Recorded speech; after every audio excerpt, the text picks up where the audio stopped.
मित्रों, pre legal advice channel आप सभी का स्वागत है। आज विधिक सेगमेंट में हम आपको माननीय हाई कोर्ट के लेटेस्ट जजमेंट के संबंध में आपको हम डिस्कशन और शॉर्ट में बताते चलेंगे, क्योंकि आपकी जानकारी मित्रों बहुत उपयोगी है। मित्रों, इसके संबंध विधि व्यवसाय के संबंध में और आम नागरिकों के संबंध जो भी कानून से जुड़ा हुआ व्यक्ति है उसके लिए ये जानकारी होना बहुत ही आवश्यक है।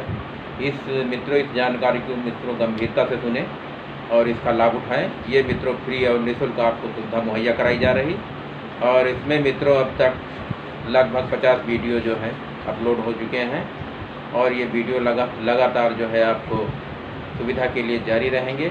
इसमें इसका मित्रों समय समय पर बराबर इसका लाभ उठाते रहें। ईमेल के माध्यम से मित्रों और मित्रों फ़ोन के माध्यम से सीधे संपर्क कर सकते हैं, व्हाट्सएप के माध्यम से संपर्क कर सकते हैं। सीधे आप विधिक व्यवसायी के रूप में मुझसे सीधे डिटेल से जानकारी प्राप्त कर सकते हैं और कंप्लीट लाभ उठा सकते हैं। ये सुविधा आपको मित्रों निःशुल्क मुहैया कराई जा रही है। मित्रों, ये अगला जजमेंट है मित्रों इलाहाबाद उच्च न्यायालय का है।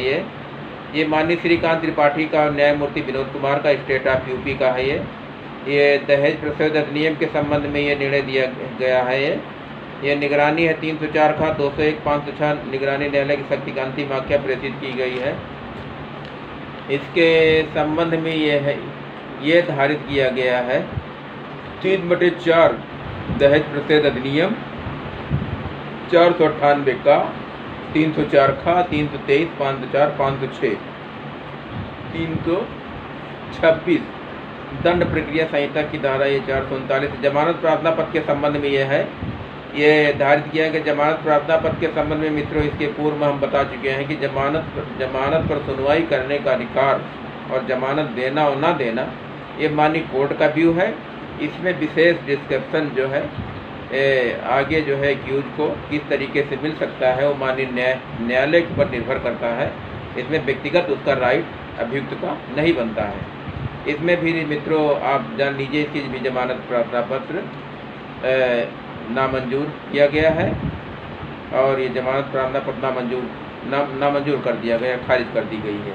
इसकी भी जमानत प्रार्थना पत्र नहीं पाई। दहेज हत्या के मामले में कोर्टें गंभीर होती है और जमानतें खारिज कर देती है। ये अगला ये जजमेंट है इलाहाबाद उच्च न्यायालय का है। माननीय विनोद प्रसाद और माननीय वाई गुप्ता न्यायमूर्ति हैं और श्रीमती अलका राय भूतपूर्व MLA हैं और बनाम श्री मायावती माननीय मुख्यमंत्री उत्तर प्रदेश। ये जजमेंट है मित्रों, ये आपके लिए बहुत ज़रूरी है मित्रों, जान लीजिए। ये जजमेंट की जानकारी आपको होना ज़रूरी है। ये मित्रों न्यायालय की अवमानना अधिनियम 1971 धारा 2 गा और 10, 12, 15 दांडिक अवमानना की कार्रवाई का संज्ञान दांडिक अवमानना की कार्रवाई का संज्ञान है मित्रों। दांडिक अवमानना की प्रार्थना पत्र महाधिवक्ता द्वारा प्रेषित किया गया है। स्वप्रेरणा से संज्ञान नहीं लिया गया है। महाधिवक्ता से लिखित अनुज्ञा नामंजूर कर दी गई है। अब कथन यह है कि सुश्री मायावती ने बहुजन समाज पार्टी द्वारा आयोजित रैली में एक ऐसा वक्तव्य दिया जिसने प्रार्थनी की भावनाओं को आघात नहीं पहुंचाया बल्कि न्यायालय की अवमानना भी कारित की। प्रार्थनी की भावनाओं को अवमानना, न्यायालय की भावनाओं को आघात प्लस न्यायालय की अवमानना कारित किया है। प्रकरण के तथ्यों और परिस्थितियों पर विचार करने के बाद ये धारित किया गया है कि ऐसा उपयुक्त प्रकरण नहीं है जिसमें सुश्री मायावती प्रत्यार्थी के विरुद्ध दांडिक अवमानना की कार्रवाई प्रारंभ करने के लिए स्वप्रेरणा शक्ति का प्रयोग किया जाए। प्रार्थना पत्र खारिज किया गया है। ये मात्र इस प्रकार के कार्रवाई के संबंध में मित्रों आपको जानकारी होना जरूरी है कि माननीय विधायिका भूतपूर्व विधायिका के द्वारा ये रिट दाखिल की गई है कि मुझे कुछ भावनाओं से कुछ अपने वक्तव्यों के द्वारा आहत किया गया है और माननीय न्यायालय की अवमानना इसमें बनती है, लिहाजा इनको माननीय न्यायालय अवमानना का दोषी करार दिया जाए। ये याचिका माननीय खारिज कर दी गई है माननीय इलाहाबाद उच्च न्यायालय के द्वारा। ये अगला जजमेंट है माननीय इम्तियाज मुर्तजा और श्रीमती जयश्री तिवारी के द्वारा विजय तलवार और स्टेट का है। ये धारा 374 ये धारा 302 सिद्ध के विरुद्ध ये है। ये जेल अपील है मित्रों। इसमें ये आप मित्रों ये धारित किया गया है कि अपीलकर्ता का कृत्य हत्या की श्रेणी में न आने वाला आपराधिक मानवबद्ध होगा। अपील अज्ञात अनुज्ञात की गई, इसमें अपील अनुज्ञात कर ली गई है। ये इलाहाबाद उच्च न्यायालय का जजमेंट है मित्रों। माननीय राकेश तिवारी NK रूपनवाल न्यायमूर्तिगण Ratnesh Kumar Pandey state of UP का है। ये इसमें ये ये दोष सिद्ध की विरुद्ध अपील है मित्रों। मृतका अभियुक्त की पत्नी को अभियुक्त के घर से शयन कक्ष से मारा गया। अभिवाद किया गया कि अभियुक्त के घर में हुई डकैती कांड घटना घटित की गई है। उसमें ये तय किया गया कि अभियुक्त डकैती कांड घटना घटित हुई है और मृतका के शव को शयन कक्ष में बरामद किया गया है। न तो घर में कोई सामान चोरी हुआ है और न कमरे में कोई सामान अस्तव्यस्त हुआ। मृतका के शरीर में चाकू से लगभग 20 छोटे पहुंचाकर उसकी हत्या कारित की गई है। इसमें यह निर्धारित किया गया है कि अधीनस्थ न्यायालय के आदेश पर निर्णय किसी अवैधता से ग्रस्त नहीं है और अपील खारिज कर दी गई है। इसमें अपील खारिज कर दी गई है मित्रों। उसमें कोई निर्णय में उसके अवैधानिकता नहीं है और इसकी अपील खारिज कर दी गई। यह इलाहाबाद उच्च न्यायालय का जजमेंट है। माननीय पूनम श्रीवास्तव, माननीय बालाकरण नारायण न्यायमूर्ति के द्वारा है। ये जजमेंट ये है, इसके संबंध धारा 96 में से 106, 302, 307, 149, 148, 145 दो सिद्ध के विरुद्ध ये अपील है। इसके संबंध में मित्रों आपको ये बताना चाहते हैं कि ये इसमें धारित किया गया कि अपीलकर्तागण व्यतिरिक्त प्रतिरक्षा के अधिकार के प्रयोग से कृत्य किया है, अपील अनुज्ञात की गई। इसमें अपील अनुज्ञात कर ली गई है। ये इलाहाबाद उच्च न्यायालय का जजमेंट है माननीय राकेश तिवारी और AK रूपनवाल के द्वारा है ये। इसमें ये मित्रों है धारा 1989 325 भारतीय दंड संहिता का धारा 7, 147, 47, 307, 302 दांडिक विधि संशोधन नियम 2007 दो की विरुद्ध अपील। इसमें ये निर्धारित किया कि न्यायालय द्वारा लिखित दोष सिद्धि और दंडादेश को मान्य किया गया, अपील खारिज कर दी गई। इसमें भी अपील खारिज कर दी गई मित्रों। ये अगला जजमेंट है मित्रों श्री पूनम श्रीवास्तव, महिमा and other state of UP का है ये। इसमें ये 395, 397 दोष सिद्ध की विरुद्ध अपील किए गए माननीय हाई कोर्ट। अपीलकर्ता के कब्जे से कोई बरामदगी नहीं हुई और अपील अनुज्ञात की गई है। इसमें अपील स्वीकार कर ली गई है। ये अगला जजमेंट है मित्रों इलाहाबाद उच्च न्यायालय का जजमेंट है ये। माननीय रविंदर सिंह न्यायमूर्ति, आलोक कुमार बनाम स्टेट ऑफ UP का है ये। धारा 304 था दहेज प्रत्यय अधिनियम 1803/4 दंड प्रक्रिया संहिता 1973 धारा 400 जमानत प्रार्थना पत्र के संबंध में है ये, जिसमें जमानत प्रार्थना पत्र नामंजूर किया गया है। ये धारा मित्रों 304 खा दहेज हत्या के मामले में जमानत खारिज कर दी गई है। ये न्यायालय का व्यू है मित्रों। अगला जजमेंट है मित्रों इलाहाबाद उच्च न्यायालय का है माननीय रविंदर सिंह न्यायमूर्ति ध्रुव चौधरी बनाम स्टेट ऑफ UP का है। इसमें SC/ST अत्याचार निवारण अधिनियम का अंतर्गत है 325 क्लास के अंदर भारतीय दंड संहिता 1807 439 हत्या के प्रण के जमानत के संबंध में है। इसमें जमानत प्रार्थना पर नामंजूर कर दिया गया है। ये अगला जजमेंट है माननीय रविंदर न्यायमूर्ति सुरेश अगवानी स्टेट ऑफ UP का है ये मित्रों इसके संबंध में ये भी जमानत की प्रार्थना के संबंध धारा 439 के संबंध में है और मृतक निकल कर भागते 10 प्रतिशत सभी व्यक्तियों के साथ देखा गया है। इसकी भी जमानत प्रार्थना पर नामंजूर किया गया है।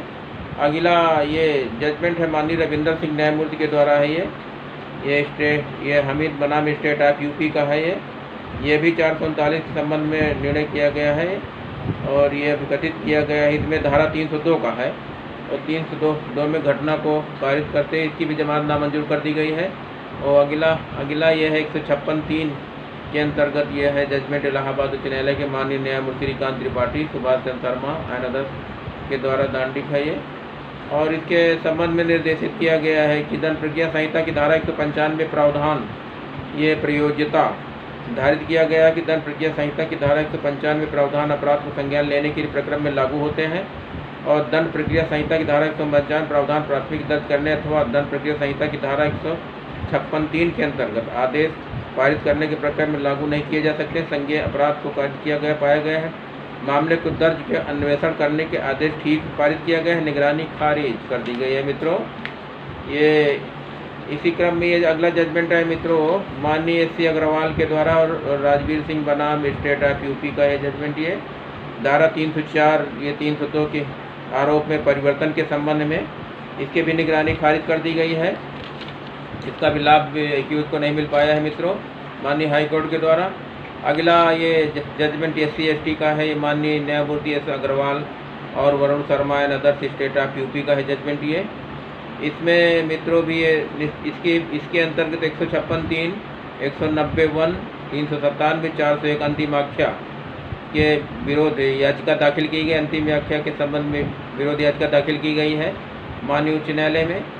और इसके इसके संबंध न्यायालय के समान आदेश पारित करने की शक्ति प्राप्त हो जाती है। अंतिम व्याख्या नामंजूर की गई है। धारा 190(1) ख के अंतर्गत और संज्ञान लिया गया, धारित किया गया कि अपेक्षित आदेश कोई भी त्रुटि अथवा अवैधता नहीं है। निगरानी खारिज कर दी गई है माननीय हाई कोर्ट के द्वारा। अगला जजमेंट इसी क्रम में मित्रों यह है श्री एस सिरुपकर के द्वारा माननीय टी ठाकुर के द्वारा है। सहयोग बनाम चुरई बजरंगी का है जजमेंट ये। इसमें मित्रों ये निर्धारित किया गया भारतीय संविधान 1950 अनुच्छेद 136 शीर्ष न्यायालय द्वारा साक्ष्य का मूल्यांकन के संबंध में ये आया है। प्रश्न यह है कि क्या शीर्ष न्यायालय द्वारा साक्ष्य का मूल्यांकन अज्ञेय है। धारित किया गया कि अधीनस्थ न्यायालय द्वारा साक्ष्य का मूल्यांकन अनुचित और दोषपूर्ण है तो शीर्ष न्यायालय अभिलेख के उपलब्ध साक्ष्य का मूल्यांकन कर सकता है। और यह धारित किया जा सकता है कि कोई महिला भरण पोषण की हकदार केवल इस आधार पर नहीं होगी कि उसने पहले अपने पति का घर छोड़ दिया था। पति मात्र इस आधार पर दूसरी शादी का हकदार नहीं हो सकता है कि उसकी पत्नी बिना किसी कारण के अपने पति का छोड़ दिया था। अपीलकर्ता को भरण पोषण अनुज्ञात किया गया। अपीलकर्ता को भरण पोषण उसे देय होगा। इसमें कोई भरण पोषण के संबंध में न्यायालय सख्त होती है। इसमें अक्सर मित्रों ये आपके लिए जानकारी होना चाहिए कि भरण पोषण पति और पत्नी के संबंध में न्यायालय का व्यू सख्त होता है। इसमें किसी प्रकार से माननीय हाई कोर्ट के द्वारा इसको रेमडी नहीं मिल पाती है और उसे भरण पोषण देय होता है या बढ़ोतरी का होगा वो भी देय होगा, जो भी निर्धारित किया जाएगा वो भी से देय होगा। इसके संबंध में निर्णय दिए जा चुके हैं। कई जजमेंट है माननीय इलाहाबाद हाई कोर्ट के। इसमें किसी प्रकार से अभी को लाभ नहीं मिल पाता है।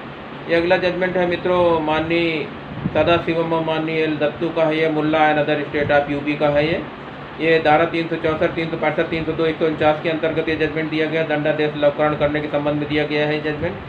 तो इसमें इसके संबंध में ये फिरौती का भुगतान करने के कारण हत्या की गई और 2 सिद्धों को सुधारने का अवसर दिया गया। प्रकरण के प्रश्नोत्तर की प्रबंधकारी परिस्थितियों को विचार करते हुए मृत्यु दंडादेश को आजीवन कारावास बदल दिया गया। अपीलकर्ता निस्तारित की गई। इसमें मृत्यु में फांसी की सजा दी गई थी मित्रों। ये 364, 302 के संबंध में इसके फांसी के दंडादेश को आजीवन कारावास में बदल दिया गया है। ये इस तरीके से मित्रों ये इसमें जो है माननीय न्यायालय को असीम पावर होते हैं। वो अगर दंडादेश को कम भी कर सकते हैं, दंडादेश को बदल भी सकते हैं, दंडादेश को समाप्त भी कर सकते हैं। माननीय उच्च न्यायालय को असीम इसके संबंध में पावर दिए गए हैं। अवर न्यायालय के अधीनस्थ न्यायालयों के जजमेंटों के संबंध में ये अपना व्यू जो है सुरक्षित रखते हैं। किसी भी प्रकार से अपना व्यू देते हुए उस जजमेंट को संशोधन कर सकते हैं और उसमें बढ़ोतरी घटोतरी करने का सारे राइट जो है माननीय उच्च न्यायालय को प्राप्त हैं। इस प्रकार से उच्च न्यायालय जो सुप्रीम पावर रखते हुए भी जो न्याय निर्णय करते हैं और जो अपने जजमेंट देते हैं वही आगे जजमेंट करके नज़ीर बन जाती है। वही नज़ीर जो हम आपको पालन करनी पड़ती है। अधीनस्थ अदालतें जो है उस नज़ीर को पालन करती हैं। यह इलाहाबाद उच्च न्यायालय का अगला जजमेंट है। माननीय श्री अशोक श्रीवास्तव श्रीमती सैयना बनाम state of others and other का है। ये इसके संबंध में ये निर्णय दिया गया है मित्रों। ये धारा 125 के संबंध में है। भरण पोषण प्रार्थना पत्र की गोपनीयता के संबंध में दिया गया है और लिखित कथन में तलाक का विवाह किया गया है जबकि साबित करने के भार पति का होता है और तलाक हुआ है नहीं, पति द्वारा तलाक विवादित है नहीं, ये निर्धारित किया जा सकता है। ये दंड प्रक्रिया संहिता की धारा 125 के अंतर्गत प्रार्थना पत्र गोपनीय नहीं होगा। 125 अधीनस्थ न्यायालय को निर्देशित किया गया कि वह दंड प्रक्रिया संहिता की धारा 125 के अंतर्गत प्रार्थना पत्र तक निगरानी अनुज्ञात की गई है। इसमें तलाक के संबंध में अगर तलाक जब तक क्लियर नहीं हो जाता है तलाक न्यायालय के द्वारा और तलाक लेना पति का कारण बनता है तब तक उसके मेंटेनेंस भरण पोषण उसका देय होगा। उससे किसी प्रकार से उसका कोई लाभ नहीं दिया जाएगा। ये अगला जजमेंट ये है माननीय न्याय एस सी अग्रवाल का है। Pramod Kumar others state of and other का है। ये भारतीय दंड संहिता 1860, 302, 304 के संबंध में है। ये जजमेंट दिया गया है धारा 1872 साक्ष्य अधिनियम 113 और 113 खा की हत्या के दहेज मृत्यु के संबंध में अंतर और दहेज मृत्यु का प्रकरण के संबंध भारतीय साक्ष्य अधिनियम की धारा 113 खा अंतर्गत धारणा की तय किया जा सकता है कि साक्ष्य अधिनियम की धारा 113 अनुसार शादीशुदा महिला द्वारा आत्महत्या दुष्कर्म की धारणा होती है और हत्या के प्रकरण में ऐसी धारणा नहीं होती कि हत्या के प्रकरण परिस्थिति दंड साक्ष्य अथवा तस्दीक साक्षियों के साक्ष्य के आधार पर तय किया जाता। भारतीय दंड संहिता की धारा 302 के अंतर्गत आरोप विस्तृत करने के लिए दर्शाने हेतु कतिपय प्रत्यक्ष अथवा परिस्थिति दंड साक्ष्य होना चाहिए मृतक की हत्या की गई है। अधीनस्थ न्यायालय को चिकित्सीय आख्या के अलावा कोई अन्य आधार इंगित नहीं किया गया जिसके आधार पर भारतीय दंड संहिता की धारा 302 के अंतर्गत आरोप विरचित किया जाना चाहता था। आदेश आपास किया गया। अधीनस्थ न्यायालय को फिर से आदेशित पारित करने का निर्देश दिया गया है। माननीय इलाहाबाद का जजमेंट है, पुनः इसको आदेशित किया गया है। तो ऐसे संबंध में न्यायालय रिवाइंड भी कर सकता है, अपने जजमेंट को भेज सकता है पुनः उस न्यायालय के लिए रिवीजन के लिए। ये अगला जजमेंट है माननीय एच.सी. बेदी और माननीय सदाशिवम, माननीय चंद्रमौली कुमार प्रसाद, ये 3 जजों की बेंच का जजमेंट है। ये ट्रिपल जजों का जजमेंट अक्सर स्टेट ऑफ यूपी का है। ये धारा 302, 34 हत्या मृत्युकालीन कथन, परीक्षण न्यायालय कर्तव्य मृत्युकालीन कथनों को लघु विसंगतियाँ और संभव प्राथमिकी तत्परता को दर्ज कराई गई हेतु स्थापित परीक्षण न्यायालय द्वारा अभियुक्त को दोषमुक्त किया गया है। उच्च न्यायालय द्वारा अपील को अनुज्ञात किया गया है और अपीलकर्ता के दोषित किया गया। उच्चतम न्यायालय के समक्ष अपील यह धारित किया गया कि उच्च न्यायालय के अपेक्षित निर्णय में से कोई विसंगति नहीं, अपील खारिज की गई है। इसमें जो है अपील इसकी खारिज कर दी गई है। इसके संबंध में ये इलाहाबाद उच्च न्यायालय का अगला जजमेंट है माननीय अशोक श्रीवास्तव का। ये इसमें भी ये निर्धारित किया गया है कि इसमें धारा 156, 154 के अंदर FIR 156(3), 200, 202 के अन्वेषण की दंड प्रक्रिया संहिता की धारा 202(1) और अध्याय 12 के दोनों अंतर, अध्याय 12 में अंतर्गत दोनों में अंतर, दंड प्रक्रिया संहिता की धारा 252 के अंदर अन्वेषण मूलतः मजिस्ट्रेट द्वारा किए जाने वाली की जाँच है जो उसके द्वारा व्यक्तिगत रूप से करके पुलिस सहायता अथवा अन्य प्रयोजन के लिए मजिस्ट्रेट द्वारा नियुक्त किसी अन्य व्यक्ति द्वारा की जा सकती। दंड प्रक्रिया संहिता की धारा 13 के अंतर्गत अन्वेषण पूर्व से भिन्न कार्रवाई है। जब दंड प्रक्रिया संहिता की धारा 201 के अंतर्गत प्रकरण के अन्वेषण करने के लिए पुलिस को निर्देशित किया जाता है। दंड प्रक्रिया संहिता की धारा 154 के अंतर्गत प्राथमिकी दर्ज नहीं की जा सकती है। दंड प्रक्रिया संहिता की धारा 202 एक अन्वेषण की अनुसरण पुलिस के द्वारा प्रस्तुत आख्या मजिस्ट्रेट परिवादी प्रकरण के रूप में कार्रवाई करने को आदेशित कर सकती है। मित्रों, यदि 154 के अंतर्गत FIR नहीं दर्ज हो सकती है तो परिवाद के रूप में मजिस्ट्रेट संज्ञान में लेते हुए उसे परिवाद दर्ज कर सकता है। ये न्यायालय का विवेक का सीधे पावर है, रजिस्टर में दर्ज करके सीधे जो है उसको तलब कर सकता है। ये माननीय न्यायालय को पावर निर्धारित किया गया है। इसी क्रम में मित्रों ये हाई कोर्ट के लेटेस्ट ये जजमेंट आपको जानकारी होना जरूरी है। ये मित्रों अगला जजमेंट ये इलाहाबाद उच्च न्यायालय का है। ये माननीय S. अग्रवाल के द्वारा ये निर्धारित किया गया जुर्नल के संबंध में निर्णय दिया गया है। ये सेक्शन 12 से लेकर 52-53 भारतीय दंड संहिता की धारा 342, 363, 64, 66, 54 और 302, 201 संबंध में ये इसमें जो है निर्धारित किया गया है। तो अधिनियम की धारा 52 के अंतर्गत सत्य न्यायाधीश द्वारा उसके बाद अधिनियम की धारा 53 के अंतर्गत निगरानी उच्च न्यायालय द्वारा जमानत देने की शक्ति का प्रयोग किया जा सकता है। प्रकरण को ठीक ही तो है संदर्भित किया गया, निगरानी खारिज कर दी जाती है। और इसी क्रम में ये अगला जजमेंट है मित्रों इलाहाबाद उच्च न्यायालय का है। ये 358 का है, पशु क्रूरता अधिनियम के अंतर्गत है। ये 1860 के अंतर्गत धारा 11 के अंतर्गत उत्तर प्रदेश गौवध निवारण अधिनियम ये इसमें ये निर्णय किया गया है। प्राथमिकी इस आशय से कोई अभिकथन नहीं है कि पशुओं की उत्तर प्रदेश राज्य तो किसी अन्य राज्य में ले जाया जा रहा था। धारित किया गया कि उत्तर प्रदेश राज्य के अंदर पशुओं की परिवहन प्रयोजनार्थ कोई भी अनुज्ञात आवश्यक नहीं है और पशुओं को सम्मानित न्यायालय द्वारा अपेक्षित निबंधन शर्तों के आधार पर स्वामी के पक्ष में अनुमोदित किए जाने को निर्देशित किया गया है। इसमें यह निर्धारण किया गया क्रुएल्टी के अंतर्गत अगर स्टेट एक ही स्टेट में अगर पशु एक दूसरे अगर जिले जनपद में ले जा रहा है तो ये क्रुएल्टी के अंतर्गत नहीं आएगा। इसके अंदर लाइसेंस की आवश्यकता उसको नहीं है। ये माननीय न्यायालय के द्वारा निर्णय किया गया है। माननीय अशोक श्रीवास्तव के द्वारा ये स्टेट ऑफ यूपी और अदर के द्वारा निर्णित किया गया है। तो इसमें ये निर्धारित किया गया है कि ये क्रुएल्टी के अंतर्गत नहीं आएगा अगर उसके पास लाइसेंस नहीं है। तो एक स्टेट में एक डिस्ट्रिक्ट से दूसरे डिस्ट्रिक्ट जो है ये अपने पशु जो है ले जा सकता है।